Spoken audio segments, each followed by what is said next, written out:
નર્મદા ડેમની સપાટીમાં વધારો થયો છે। ઉપરવાસમાંથી 1,77,425 ક્યુસેક પાણીની આવક છે। હાલ નર્મદા ડેમની સપાટી 137.01 મીટરે પહોંચી। સિઝનમાં પહેલીવાર નર્મદા ડેમની સપાટી 137 મીટર પાર થઈ। ડેમના 10 ગેટ ફરી એકવાર ખોલવામાં આવ્યા છે। નર્મદા નદીમાં 74,227 ક્યુસેક પાણીની જાવક છે। ડેમની સપાટીમાં 24 કલાકમાં 31 સેન્ટીમીટરનો વધારો થયો છે। નર્મદા ડેમની મહત્તમ સપાટી 138.68 મીટર છે। ડેમ મહત્તમ સપાટીથી માત્ર 1.67 મીટર દૂર છે, એટલે કે બાકી છે। નર્મદા ડેમ 94% ભરાઈ ચૂક્યો છે।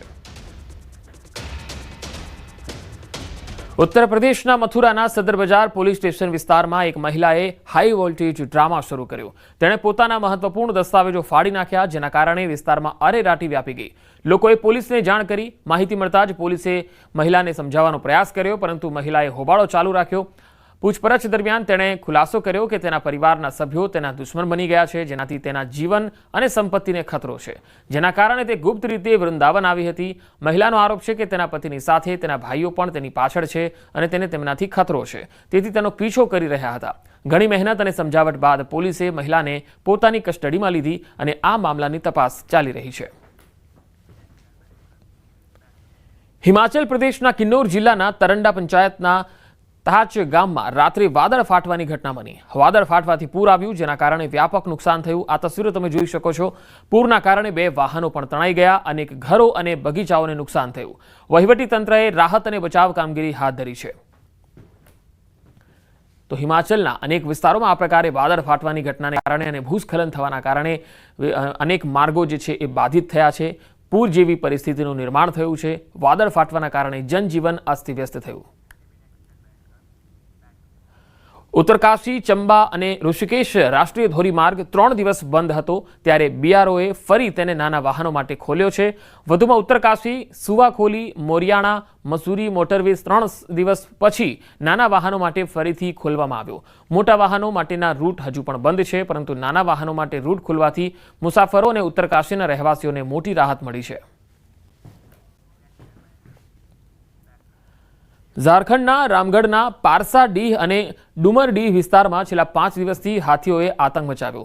વન વિભાગની ટીમે મોડી રાત સુધી મસાલો પ્રગટાવીને હાથીઓને ગામથી જંગલ તરફ દૂર ભગાડ્યા।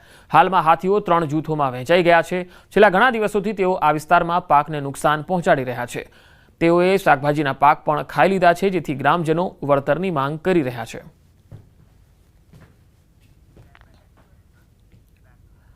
વડોદરામાં પાણીપુરી માટે તાઇફો થયો। શહેરના સુરસાગર પાસે બની વિચિત્ર ઘટના। ઓછી પાણીપુરી મળતા મહિલાનું મગજ ગયું। મહિલાએ રસ્તા પર બેસીને લારી બંધ કરાવવાની જીદ પકડી। ઓછી પાણીપુરી મળતા એક મહિલા ગુસ્સે થઈને રસ્તા પર જ બેસી ગઈ। 20ની 6ની જગ્યાએ 4 જ પાણીપુરી આપતા મહિલા જીદે ચડી। મહિલા રોડની વચ્ચોવચ બેસી જતા હાઈ વોલ્ટેજ ડ્રામા શરૂ થઈ ગયો। મહિલાની જીદે પોલીસને પણ દોડતી કરી દીધી। પોલીસે ઘટનાસ્થળે પહોંચી મહિલાને મહા મુસીબતે સમજાવી। આખરે પાણીપુરીવાળા અને મહિલા વચ્ચે સમાધાન કરાવાયું। તો પોલીસ વચ્ચે પડી અને મામલો શાંત પાડ્યો। એક પાણીપુરી ખાવાની બાબતે હાઈ વોલ્ટેજ ડ્રામા સર્જાય છે। એક મહિલા તમે જોઈ શકો છો કેવા પ્રકારનો ડ્રામા કરી રહી છે। રસ્તા ઉપર બેસીને ઓછી પાણીપુરી મળી એટલે મહિલાનું મગજ ગયું અને આ મહિલા રસ્તા ઉપર બેસીને વિરોધ કરવા લાગી, હોબાળો મચાવવા લાગી। પોલીસને આવવું પડ્યું અને સમજાવટ કરવી પડી। આ પ્રકારની સ્થિતિ, આ પ્રકારની માનસિકતા કેવી રીતે થઈ રહી છે એ પણ મોટો સવાલ છે। વડોદરાથી સંવાદદાતા હાર્દિક દીક્ષિત જોડાયા છે। હાર્દિક, આખરે 4 પાણીપુરી 6ની જગ્યાએ 4 પાણીપુરી આપી, એમાં મહિલાને એવું તો શું થઈ ગયું, શુરાતન થયું કે રોડ ઉપર જ બેસીને આવો વિરોધ કરવો પડ્યો, હાઈ વોલ્ટેજ ડ્રામા કરવો પડ્યો? બિલકુલ થી પંકજ, આપણે જાણીએ છીએ કે મહિલાઓ આમ તો પાણીપુરી ખાવાની ખૂબ શોખીન હોય છે, પરંતુ આ જે મહિલાનો શોખ છે, આ શોખ જે છે તે આસપાસના લોકોને અને પોલીસને ભારે પડી ગયો હતો, કારણ કે આ મહિલા જીદે ચડી ગઈ હતી કે પાણીપુરી વાળાએ તેને 2 પાણીપુરી ઓછી આપી છે। જ્યાં સુધી તે બીજી પાણીપુરી નહીં આપે ત્યાં સુધી તે રસ્તા પરથી ઊભી નહીં થાય। ત્યારે દ્રશ્યોમાં પણ જોઈ શકાય છે કે સુરસાગર જે રોડ છે એ ટ્રાફિકથી ધમધમતો રોડ છે, ને ત્યાં વચ્ચોવચ્ચ જ મહિલા જે છે તે બેસીને રડવા માંડે છે અને ત્યારબાદ બૂમાબૂમ કરવા માંડે છે। લોકોએ સમજાવવાનો પ્રયત્ન કર્યો ત્યારે મહિલાએ જે છે તે પાણીપુરી વાળાની જે લારી છે તેનો સામાન વેરવિખેર કરવાનો પણ પ્રયત્ન કર્યો હતો। સ્થાનિક લોકો છે તેમના દ્વારા પોલીસ કંટ્રોલ રૂમમાં જાણ કરાઈ। રાવપુરા પોલીસ સ્ટેશનનો સ્ટાફ ઘટના સ્થળે પહોંચ્યો। મહિલાને ખૂબ સમજાવી. ત્યારબાદ મહિલા બીજી જીદે ચડી હતી કે જ્યાં સુધી પાણીપુરી વાળાની લારી ત્યાંથી હટાવો નહીં, ત્યાં સુધી હું આ સ્થળ નહીં છોડું. પોલીસે સમાધાન કરવા માટે આ લારી જે છે એ થોડા સમય માટે દૂર કરાવી હતી. ત્યારે મહિલાએ પાણીપુરી વાળાને ધમકી આપી હતી અને પોલીસને પણ કહ્યું હતું કે જો આ લારી ફરી વખત અહીંયા મને ઉભેલી દેખાશે તો પછી જોવા જેવી થશે. એટલે ચોક્કસથી આ માનસિકતા છે તેની સામે આ સવાલ જે છે તે ઉભા થઈ રહ્યા છે. અને અત્યારે આજે હાઈ વોલ્ટેજ ડ્રામા સર્જાયો હતો તેનો વિડીયો જે છે તે સોશિયલ મીડિયામાં ખૂબ જ ઝડપથી વાયરલ થઈ રહ્યો છે. પંકજ જી, હાર્દિક આભાર માહિતી આપવા માટે. તો આ ગજબની માનસિકતા છે કે ઓછી પાણીપુરી આપી અને પછી ડ્રાઈવર જે મહિલા છે એ ડ્રામા કરવા લાગી જાય છે, રસ્તા ઉપર બેસીને રડવા લાગી જાય છે. આ વિચિત્ર માનસિકતા છે.